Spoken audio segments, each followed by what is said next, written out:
Hi, this is Emily Iannelli. I'm not trying to offend people. I was born male, but I identify as female. I've always identified as female ever since I could remember, to be honest with you. So I'm not trying to be graphic. I'm not trying to be cute. I'm not trying to be anything but who I am. Truly, I am. I've known since I was 3 I was different. And it's been a struggle for me, a lifetime struggle. I've always known I was transgender from probably the age of 12, but I didn't know the word transgender. I knew transsexual, and I identified as a transsexual woman because I used to go to the Belmore Memorial Library on Bedford Avenue in Belmore, and I always gravitated to the gender section of the library. And this was way before the more, I guess, medical science has made transgender surgery more possible for people like myself. Where when I was growing up back in the 60s, it wasn't really that common, but now it's more commonplace.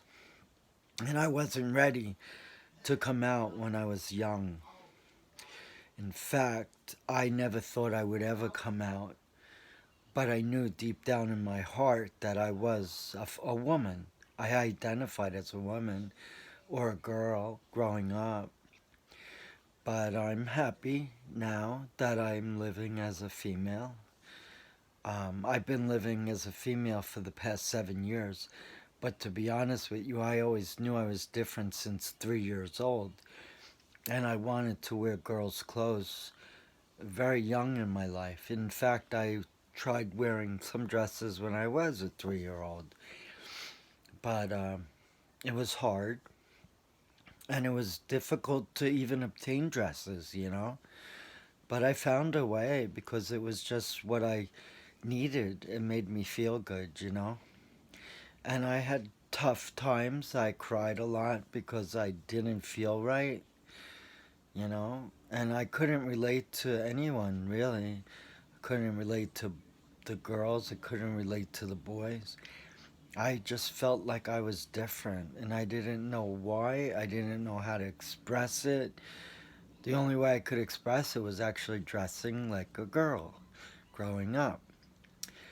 So I knew one day I wanted to be a lady, a girl, a woman, a female, um, but I didn't really know how to go about it. And I wanted to be a female all throughout my life. I tried to not go there. I tried to repress my feelings. I tried to suppress my feelings. I tried everything to not go in that direction. And I remember growing up when I was 16, I said, I'm gonna not do this when I get older. Dressing up and all, expressing my feminine side, my female side. I always said, well, I'll do it now, but when I turn 17 or 18, I'm not going to do it anymore. So I would like put barriers up and say, okay, I'm doing it now, but I'm going to stop doing it a year or two from now. Just going to stop. But every time I got to that next age, I would say, all right, so I'm doing it still, but I'm going to stop when I turn 20, you know?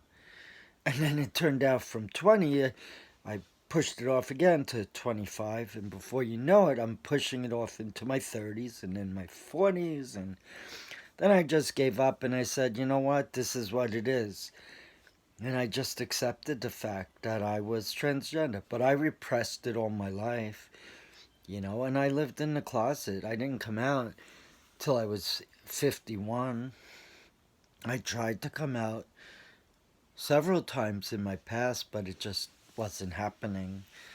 So I just grew resigned to the fact that I was going to live out the rest of my life as a male.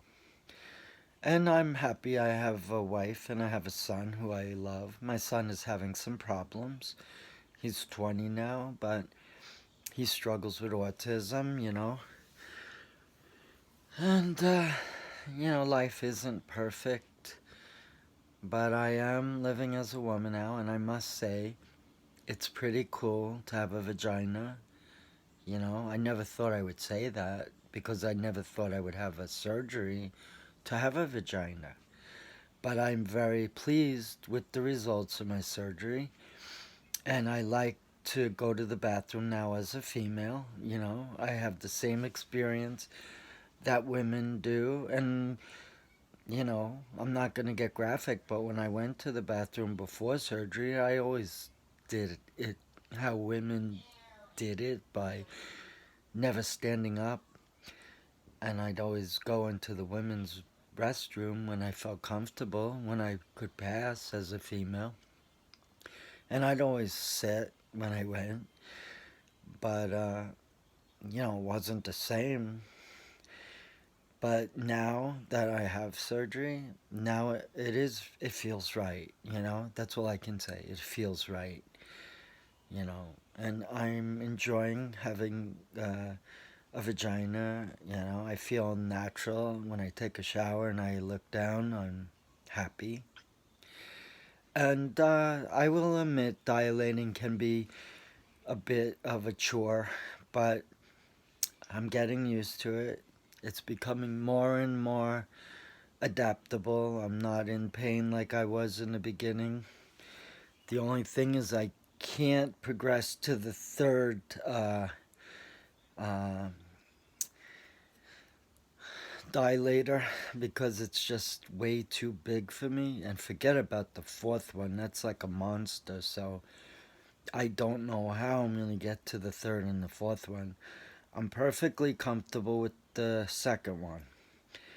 And I'm just going to do it. I'm going to tell my doctor, look, I'm not comfortable with the third one just by looking at it. It's very intimidating, nor the fourth one. And I'm not expecting to have sexual relations, so I don't even know if it's necessary. As long as I continually do the dilation with the one that I'm most comfortable with, then that's going to be it. And I'm going to ask my surgeon to see, because the third and the fourth one are way too big for me. And I just don't think I can do that. But like I said, I don't want to get too graphic, but I will say that I'm very pleased and happy with the vagina, and I can't wait to get out of the disposable underwear and start wearing panties like I always did. But now there's no bulge. So I can't wait to actually see myself in the mirror with the panties on and see that I have the way I always wanted to look. I don't think I'll ever be able to wear a bikini, first of all, because I'm getting older. And second of all, I'd have to probably lose about 30 pounds to feel comfortable even wearing a bikini. But it would be interesting, once I get rid of the body fat, in the middle. But I think it would be pretty cool.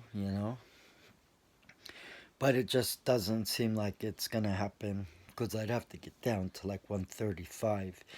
And right now I'm about 165. And 30 pounds is a lot of weight to lose. I don't think I have it in me unless I went on a very drastic diet. But at least if I wear a woman's bathing suit now, I don't have to wear a swim dress to conceal it, though I do like swim dresses. But I could wear a regular one-piece swimsuit that women wear, and I don't have to worry about the bulge anymore, you know. But I'm happy now, and I feel comfortable. And the dilating, I'm getting used to it. But like I said, I don't think I'm going to get to the third or the fourth one. It's going to take a while if I have to do it. but I'm going to do it at my pace. I'm not going to do it on a fixed timetable, you know? If I have to do it, I'll do it when I'm ready to do it. And if you are trans, like I am, male to female, and you're thinking about surgery, I would suggest that you really think about it. You talk to a therapist and a psychiatrist, because you can't do anything unless you're doing that. And you have to go on hormones to develop breasts. If you really want to go that far, you have to do electrolysis, but unfortunately, I never was able to complete it because it was expensive. And it's a pain because I still have the mustache. I mean, not as what I used to have, but it's still a pain because I get the hair here and here, you know. And below, even after the surgery, I didn't have enough electrolysis done down there. So it is a hassle because I do have to shave, and it is very sensitive. Not in the vagina, but on the top, like where my belly is, but the skin right above where the vagina is, I have to shave there. And it's very sensitive, and I got little pricklies now, red and sore.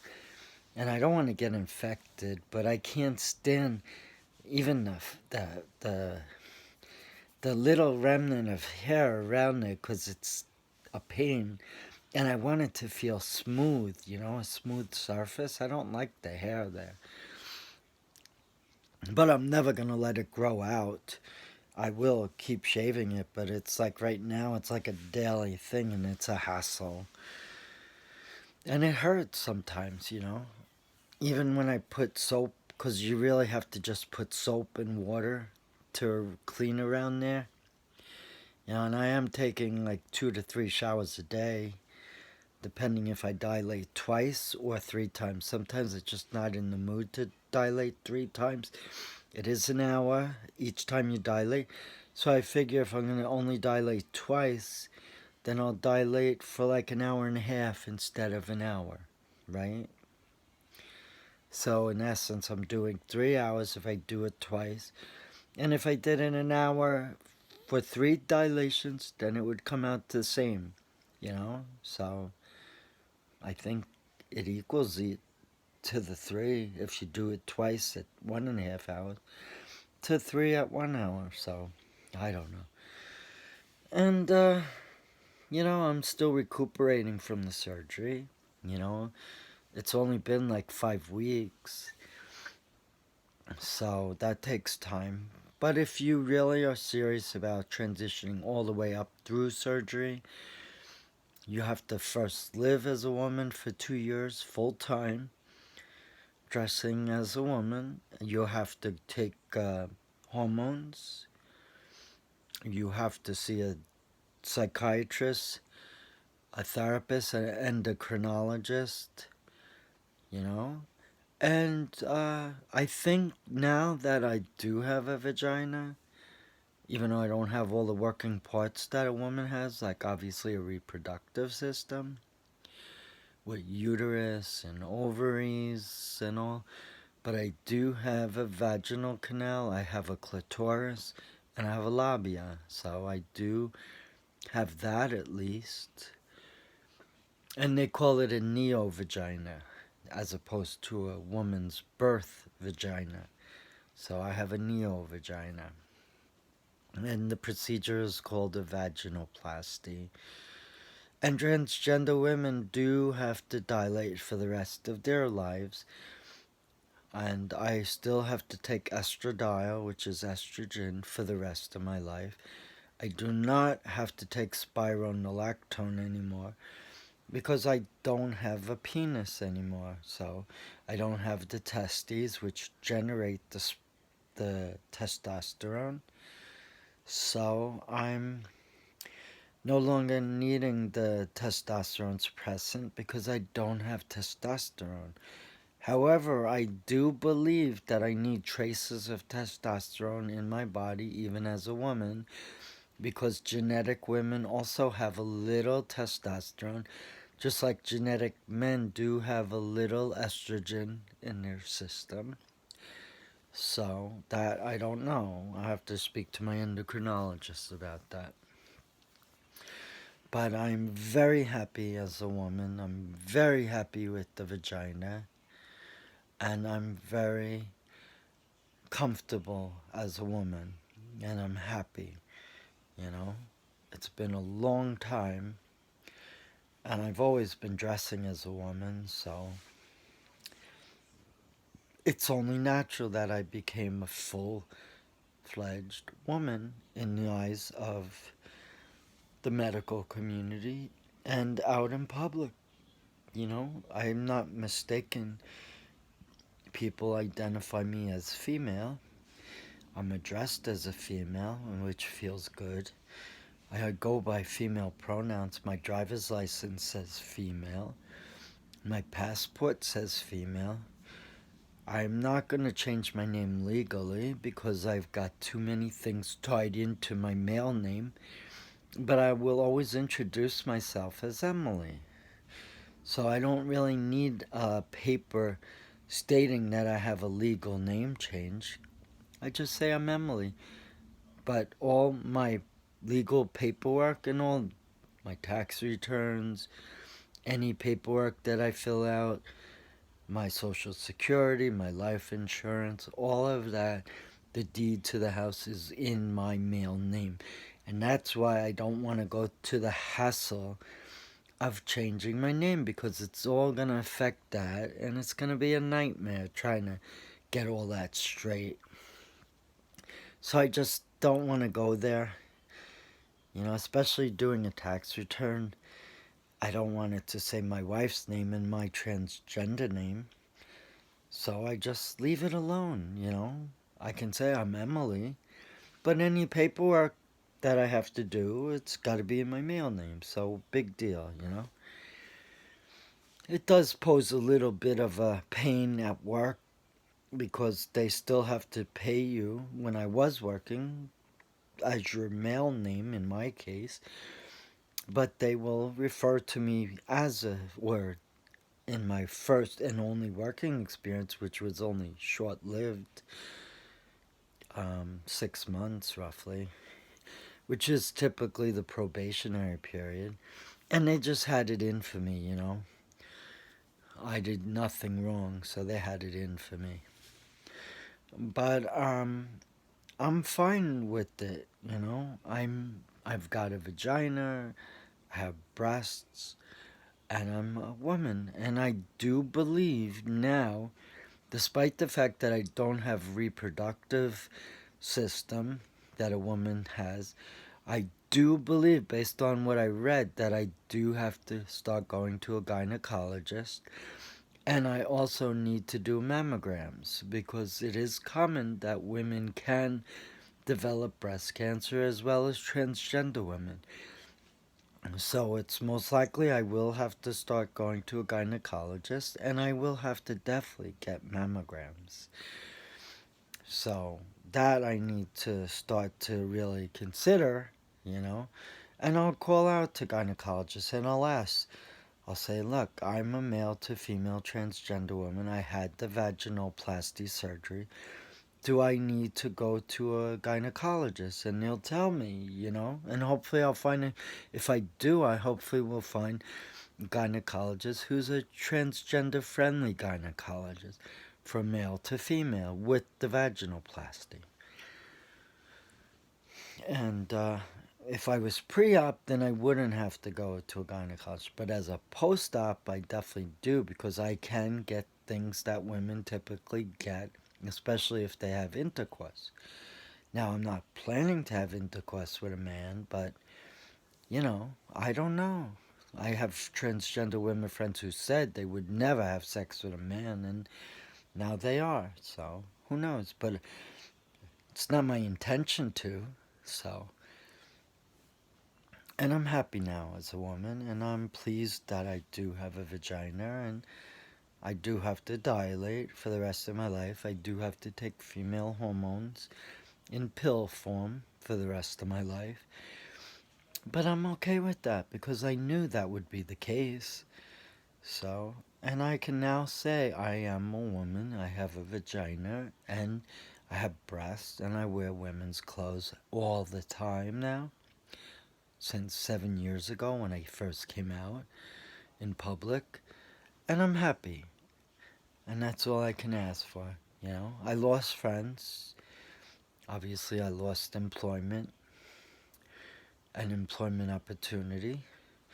I am depressed. I do have bipolar disorder. It has nothing to do with my early. Yes, it did have to. It did have a good part of it resulting with my gender identity and not being able to express it.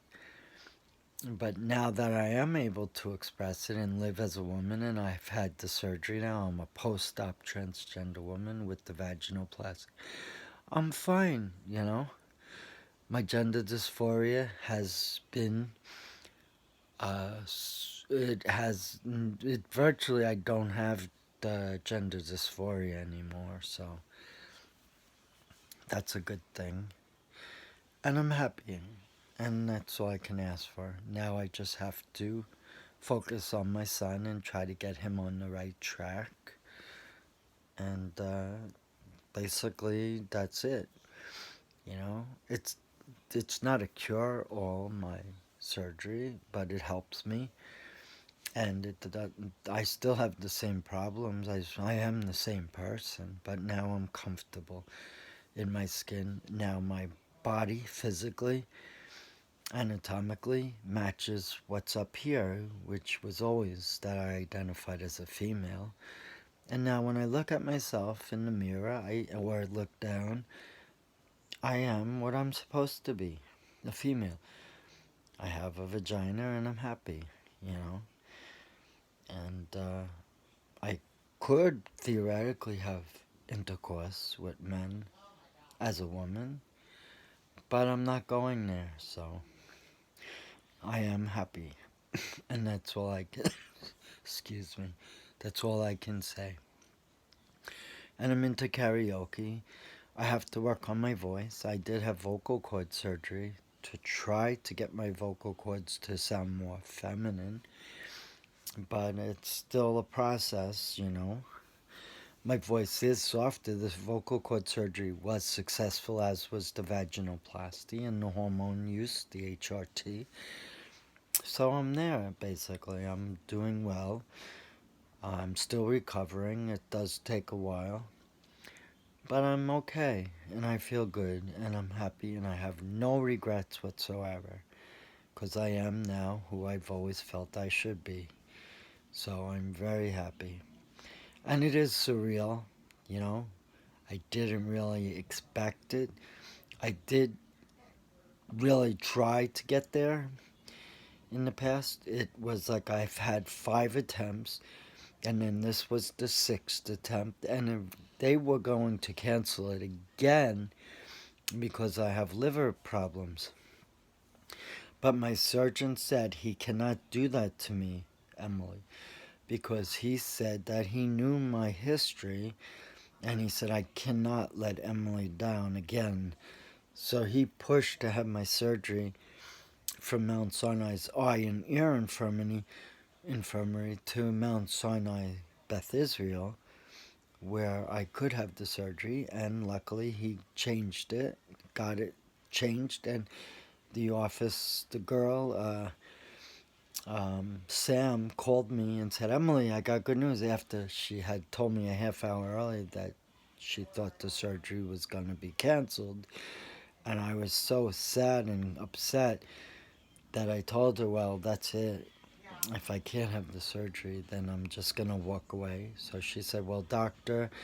Rajveer Purohit is working on getting the surgery changed to Mount Sinai Beth Israel. And if he can, then you can go forward with the surgery. But it was still an uncertainty when she told me, so I cried into my pillow. I literally put my face down into my pillow and I started crying. And then a half hour later, she calls me and she said, Emily, I got good news. And I said, what do you mean you got good news? And she said, well, you're going to have the surgery. And she told me this the day before the surgery. or prospective surgery, and she said, you're gonna have the surgery. So I was all excited, and I completed the prep, because you have to do what you normally would do for a colonoscopy. You have to take that liquid and drink it, and yes, you know what's the result of that. But I'm happy now. I am a woman. I am Emily Ionelli. And Emily Denise Ionelli, because my birth name is Edward Donald Ionelli III. So I go by Emily Denise Ionelli, E-D-I. Same. And I'm proud of myself. And I should be. It's been a long road. So, thank you. And goodbye until the next video. Thank you. I still do the karaoke. But the videos about transgender, I will do them, but not like I do the karaoke. So, bye. I love you all. And thanks for supporting me and subscribing to me.